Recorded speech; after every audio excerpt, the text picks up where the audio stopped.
I just wanna stay bad, stay mad, chip on my shoulder cause they treat me like an outcast. I ain't gonna take that, stay back, I'll be swinging hard till the hits come in all caps. Bago ko simulan ng part 84, shoutout muna kay Mario Chavenya, at maraming salamat sa pa-super thanks mo idol, mabuhay ka hangga't gusto mo. Sa nakaraang kabanata, matapos ang matinding laban sa kabundukan ng Ilaw, nag-focus sa pagpapagaling ang Berserk Demon Squad sa ilalim ng pamumuno ni Uihang Ryan. Si Hajan, gamit ang Boundless Technique, ay tahimik na nagpapagaling ng kanyang panloob na sugat habang sinasamantala ang bawat saglit upang maibalik ang lakas ng kanyang katawan. Ang grupo ay nagpatuloy sa kanilang paglalakbay at tumuloy sa tahanan ng sekta ng Hao, isang kilalang alyado ng Demon Cult, sa rehiyon ng Yunnan malapit sa kabundukan ng Ilaw. Habang nagpapahinga ang grupo sa isang ligtas na lugar, nagising na rin si Yo Sangrin, ang magandang kapatid na babae ni Yo Gangwi. Ang kanyang mahabang buhok na parang nyebe at asul na mata na tulad ng yelo ay nagbigay ng kakaibang presensya sa buong tahanan ng sekta ng Hao. Kaagad siyang naghanap ng batang Panginoon na nagligtas sa kanya upang magpasalamat at formal na magpakilala.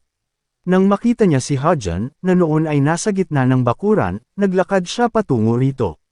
Bagamat halatang mahina pa mula sa naranasang peligro, ang kanyang tindig ay nagpapakita ng kagandahan at lakas ng loob. Sabi niya, pinagpapasalamat ko ang lahat ng ito dahil sa iyo. Pasensya na at medyo huli na ako nakapagpakilala.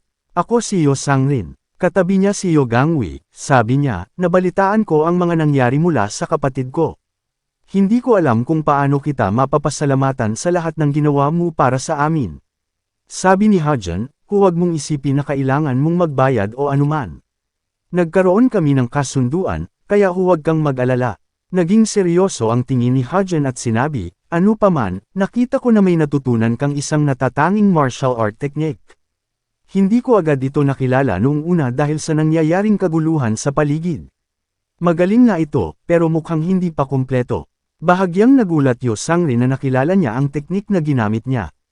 Sabi niya sa isip niya, ang martial arts na natutunan ko ay hindi makikilala ng iba maliban na lamang kung natutunan nila ang martial techniques mula sa hilagang karagatan.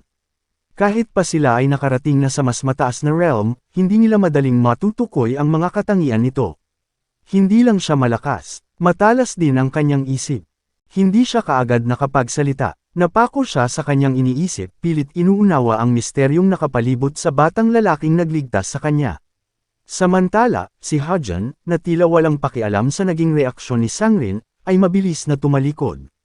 Ang kanyang lakad ay tahimik ngunit may bigat, tulad ng isang mandirigmang sanay sa digmaan. Ang kanyang aura ay parang espada na palaging handang tumaga, ngunit sa pagkakataong ito, malinaw na napigilan ang kanyang galit. Habang naglalakad papunta sa silid, nagpatuloy si Hajan, hindi na lumilingon, habang sinasabi, anyway, kailangan mo pang magpahinga. Ang upper energy core mo ay lubhang napinsala ng mga miyembro ng Beast Palace. May sensitibo ang upper energy core kumpara sa iba. Magpahinga ka. Isang malalim na buntong hininga ang pinakawalan niya habang pinagmamasdan si Hajan na tahimik na isinara ang pintuan ng silid. Ang tunog ng pagsara ng pinto ay parang naging hudyat ng pagtatapos ng kanilang pag-uusap, ngunit sa isip ni Sangrin, maraming tanong ang naiwan. Bago pa makahuma si Yo Sangrin, sumang-ayon si Yo Gangwi at sinabing, sa tingin ko tama siya. Hindi maiwasang ma-guilty ni Yo Sangrin habang iniisip ang bigat ng mga pangyayaring naganap. Ang kanyang puso ay puno ng pagsisisi, kaya't sa mahina ngunit malinaw na tinig, humingi siya ng tawad sa kanyang kapatid. Patawarin mo ako, kuya, aniya, habang pilit na itinatago ang lungkot sa kanyang mga mata. Ngunit agad itong pinawi ni Yo Gangwi, na may malamlam ngunit matatag na tinig. Iyon ay isang bagay na marapat ko lang gawin, sagot niya habang kino-comfort ang kapatid. Ang kanyang tinig ay puno ng kabaitan, ngunit may bahid din ng bigat ng responsibilidad bilang tagapagtanggol at susunod na haligi ng kanilang pamilya. Bahagyang yumuko si Yo Sangrin, ang kanyang mahabang buhok na singputi ng nyebe ay banayad na gumalaw. Nalulungkod niyang sinabi, siguradong nagkagulo sa palasyo. Ang tono niya ay puno ng kalungkutan, hindi mapigilan ang panghihinayang sa mga naganap. Hindi siya nagkakamali. Dahil sa loob ng Ice Palace, ang pagkawala ng dalawang anak ng pinuno, at isa pa ay ang tagapagmana mismo, ay nagdulot ng matinding kaguluhan. Ang bigat ng pagkawala ay hindi lamang personal sa pamilya, kundi pati na rin sa kanilang posisyon sa mundo ng martial arts. Ngunit pilit pinapagaan ni Yogangwi ang kalooban niya at sinabi, ayos lang yon. Nakatadhana na rin namang lumakad tayo sa ibang landas kumpara sa ibang mga palasyo. Ang pinakamagandang bagay na magagawa natin ay ang makipag-alyansa sa Heavenly Demon Divine Cult. Tanong ni Yosangrin, sinabi mo ba, sa ikatlong batang Panginoon ang katotohanan tungkol sa Lyely Potential Great Method? Tahimik na tumitig si Yogangwi kay Yosangrin, ang mga mata niya'y tila nag-aalab sa ilalim ng bigat ng tanong.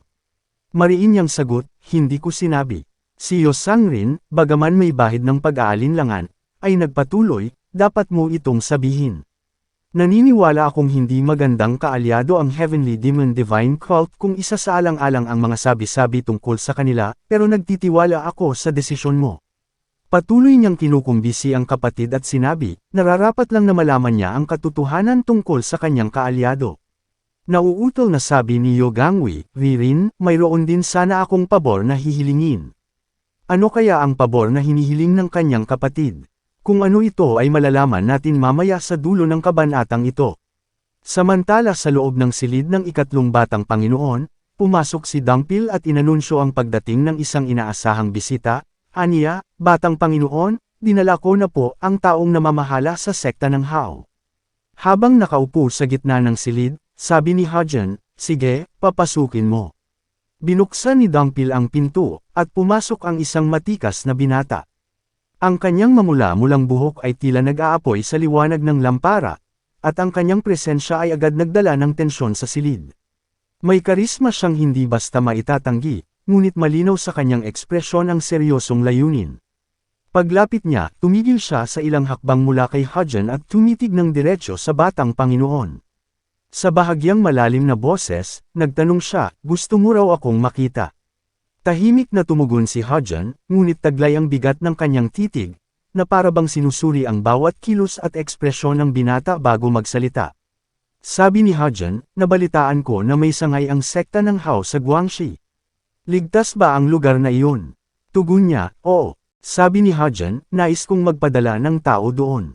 Ayos lang ba yun? Sagot niya, oo, ngunit kailangan ko munang malaman kung sino sila, ang kondisyon nila, at ang estado nila sa Jiangho. Kailangan nyo ring sabihin kung gaano sila katagal mananatili, at tatanggapin ang pananagutan sa kanilang mga gastusin. Sabi ni Hajan sa isip niya, hindi ko gusto ang paraan ng pananalita niya. Ginagawa niya itong hindi komportable. Ngunit di nagtagal ay sumagot din si Hajan, Aniya, ang patriarch ng Tang clan. Walang tiyak na panahon kung hanggang kailangan siya mananatili. Maaaring isang buwan, isang taon, o baka mas matagal pa. Bumigat ang tensyon sa loob ng silid matapos marinig ang sagot ni Hajan. Maging si Dangpil ay bahagyang nagulat, ngunit nanatiling matalim ang tingin ng binata at tila walang emosyon. Maya-maya ay sumagot siya, pasensya na, ngunit masyadong mabigat ito sa amin para tanggapin ang ganitong klase ng tao. Isa itong napaka-espesyal na kaso kung ang patriarch ng Tang clan ang pinag-uusapan. Kung malaman ito ng Righteous Heavenly Alliance, magdurusa kami ng lubos sa magiging resulta. Tanong ni Hajan sa isip niya, so hindi ba talaga nila kayang gawin? Dugtong ng binata, kailangan niyong magbayad ng mataas na halaga. Biglang nagbago ang ekspresyon ng mukha ni Hajan at napangisi, sabi niya, oh. Ibig sabihin kaya enyong, gawin basta't magbayad ako ng sapat. Hindi ba kayo natatakot sa mga magiging kahihinatnan? Kumpiyansang sagot niya, lumaki na ang aming organisasyon ng ganito sa pamamagitan ng mga kasunduan. Kapag nabuo ang isang kasunduan, ginagawa namin ang lahat upang tuparin ang aming bahagi ng transaksyon. Sabi ni Hajan, pero mukhang nakapagdesisyon ka na. Ipinagpapalagay kung hindi mo kayang gumawa ng ganito kalaking desisyon mag-isa. Pwede ko bang malaman kung sino ka? Nagpakilala ang binata, ako si Gang Yachi. Ako ang tagapagmana ng sekta ng Hao at ang ikatlong pinuno ng sekta. Bahagyang nagulat sina Hajan at Dangpil. Tila ba ang hangin sa silid ay huminto, at ang buong atensyon nila ay napukaw. Buong pagtatakang tanong ni Hajan, ang isang tulad mo ay narito sa Yunnan. Sagot ni Gang Yachi, kadalasan, nasa Sichuan ako, pero dumating ako rito 2 linggo na ang nakakaraan para sa trabaho. Sa kabila ng mahinahong tono ng boses ni Gang Yachi, may kakaibang kabigatan sa mga salitang iyon. Ang desisyon ng binata na dumaan sa Yunan ay hindi isang simpleng desisyon, at ito'y naglalaman ng mas malalim na dahilan. Ang mukha ni Hajun ay hindi nagbago, ngunit ang kanyang mata ay nagningning ng isang tanong na puno ng alinlangan. Sabi ni Hajun habang nakangisi, kung pansamantala man o hindi, wala naman masyadong dahilan para dalhin ang isang taong kasing importante mo rito. Ito ba ay dahil sa akin? Mabilis namang sumagot si Gang Yachi, oo. Nagpunta ako rito para makita ka. Sabi ni Hajun, nauunawaan ko. Kung gayon, maaari ba nating gamitin ang pagkakataon na ito upang maging prangka sa isa't isa? Pumayag naman si Gang Yachi. Sabi niya, sige. Hindi ko alam kung alam mo na pero ang Guangdong ay ang tanging rehiyon na wala pang sangay ang sekta ng Hao. Mayroon kaming ilang mga lihim na outpost sa kanlurang dulo ng Guangxi, pero hindi naman talaga sila matatawag bilang maayos na mga sangay. At sigurado akong nauunawaan mo na ito ay dahil ayaw naming hamanin o galawin ang inyong kulto. Tanong ni Hajun, ano ngayon? Sagot ni Gang Yachi, didiretso na ako. Nais naming magtatag ng mga sangay sa Guangxi at Guangdong. Ang mga salitang iyon ay parang isang malupit na pagsabog sa katahimikan ng silid. Hindi na ito isang simpleng usapan, kundi isang deklarasyon ng malalaking plano at ambisyon. Ang mga mata ni Hajun ay nagniningning ng alingawngaw ng nakatagong pagdududa, samantalang si Dangpil, na hindi na kayang magpigil, ay nagputok ng galit. Ang kanyang katawan ay nag-igting, ang galit ay nagningning sa kanyang mga mata, at sa isang iglap, napasigaw siya ng, sumusobra ka na. Lampas na sa linya ang sinabi mo. Akmang huhugutan na niya ang kanyang espada, ang metal ay tila sumasabay sa panginginig ng tensyon sa hangin, ngunit bago pa man makapaghakbang si Dangpil, pinigilan siya ni Hajun nang iangat niya ang kanyang kamay. Nanatiling kalmado si Hajun at sumagot, maling tao ang nilapitan mo. Wala akong ganoong autoridad, maliban na lang kung ako ang pinuno ng Divine Cult. Ang mga salitang iyon ay nagsilbing isang malamig na ulan sa mainit na ulo ni Dangpil. Napatingin siya kay Hajun, at bunga ng pagtitiwala sa kanyang pinuno ay nanahimik sa tabi. Si Gang Yachi, na tila hindi apektado sa kanilang palitan ng mga salita, ay nanatiling kalmado at tapat sa kanyang layunin. Alam ko, sagot niya, na parang walang pakialam sa tensyon sa hangin. Tanong ni Hajun, sinasabi mo ba na tutulungan mo akong maging pinuno ng Divine Cult? Sagot ni Gang Yachi, medyo.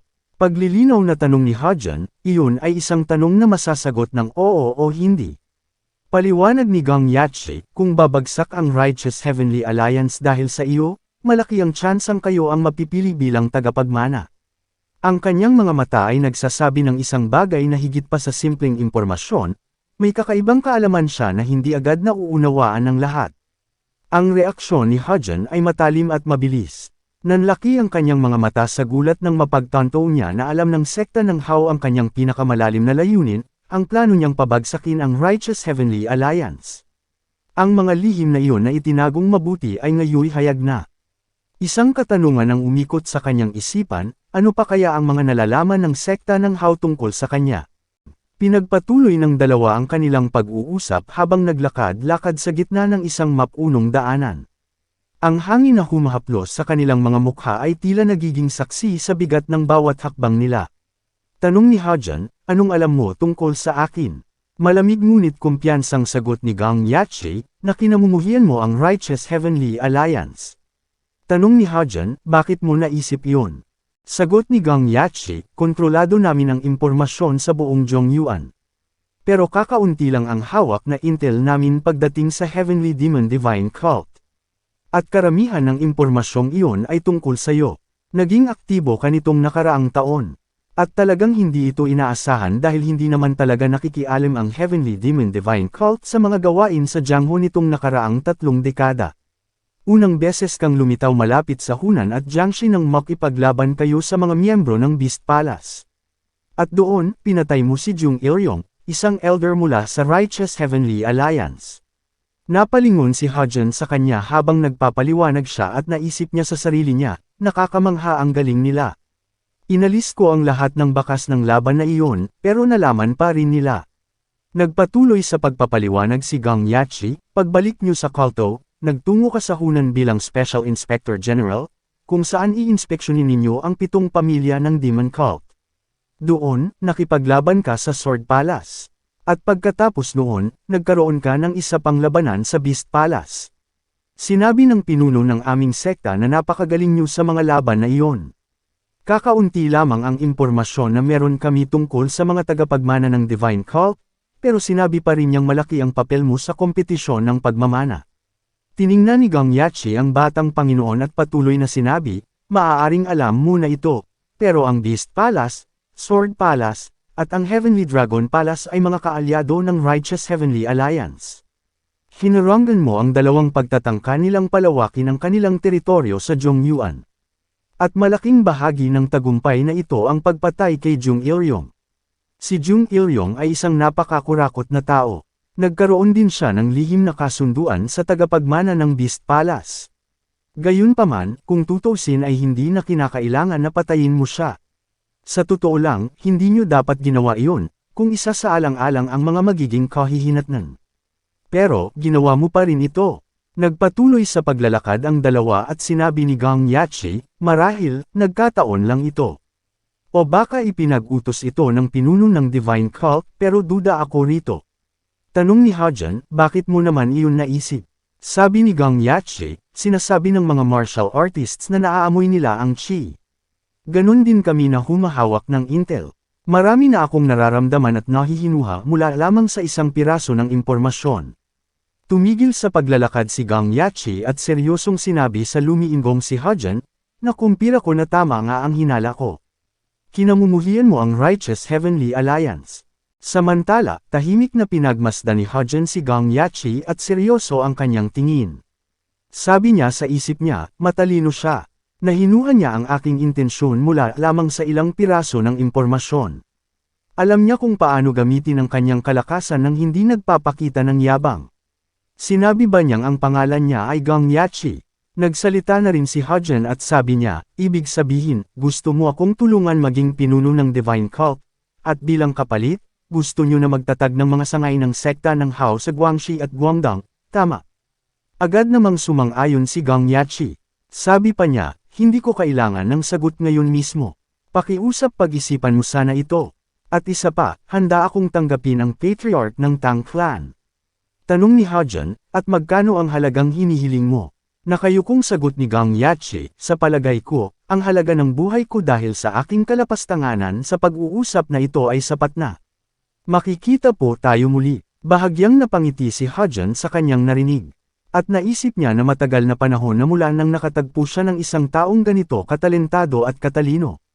Pagsapit ng gabi, sa ilalim ng bilog na buwan, nililiwanagan nito si Hajan na nakaupo sa isang sulok ng balkonahe.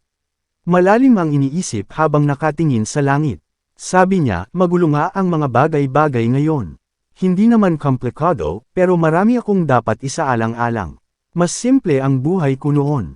At sinabi niya sa isip niya, oo nga, sa tingin ko tama lang dahil noon, ako ay isang kagamitan lamang ng ibang tao. Hayes, kailangan ko nang tumigil sa pagrereklamo. Alam ko naman na hindi magiging madali ang plano kong paghihiganti sa Righteous Heavenly Alliance. Naputol ang kanyang pagmumuni-muni ng may boses na biglang nagsalita sa dilim. Parang malalim ang alalahanin mo. Parang hindi bagay sa'yo. Ito ay si Yogangwi. Lumitaw siya mula sa dilim at inangat ang isang bote ng alak at inalok si Hajan, gusto mo ba? Tinanggap naman ni Hajan ang alok niya at inabot ang bote, habang mapagbirong nagtanong, anong ibig mong sabihin na di bagay sakin? Sagot ni Yogangwi, akala ko ikaw yung tipo ng taong gagawa muna, pag-isipan na lang mamaya. Nakangising sabi ni Hajan, oh so akala mo kilala mo na ako dahil lang nagkasama tayo sa trabaho ng isang beses. Inosenteng sagot naman ni Yogangwi habang nakangiti, naisip ko lang naman yon. Pasensya na kung nenes ka. Tanong ni Hajan, pupunta ka na ba sa Ice Palace ngayon? Sabi ni Yogangwi, oo. Sabi ni Hajan, sabihin mo sa kapatid mo na mag-iingat na siya mula ngayon. Nang may makahulugang ngiti, sabi ni Yogangwi, paprotektahan mo siya. Kaya hindi ako nag-aalala, hindi mo ba natatandaan ang kasunduan na ginawa natin? Nakangiwing sabi ni Hajan, ano? Seryoso ka ba dun? Gusto mo ba talaga na magpakasal siya sa akin? Para namang masyadong Nakangiti namang tumatango si Yo Gangwi at sinabi, oo, pumayag na rin siya. Napanganga naman si Hajin at sinabi, ha, pumayag siya. Hindi ba't parang ang cold mo namang kapatid? Parang ginagawa mo naman siyang hostage niyan. Naging seryoso si Yo Gangwi at yumuko. Sabi niya, kung magiging hostage man siya o hindi ay nakadepende sa desisyon mo. Gagawin ko ang lahat ng makakaya ko para suportahan ka sa landas mo patungo sa pagiging tagapagmana. Salamat. Buong pusong nagpakita ng respeto at pasasalamat si Yo Gangwi dahil sa itinulong sa kanya ng batang Panginoon. Nakangiti namang sabi ni Hajin, oo, inaasahan ko na gagawin mo rin ang mga bagay na magiging dahilan para mapasalamatan din kita balang araw. Pagkatapos ng kanilang pag-uusap, umalis na si Yo Gangwi. Naiwan si Hajin na masaya at nakangiti, sabi sa sarili, tama na ang pagpapahinga.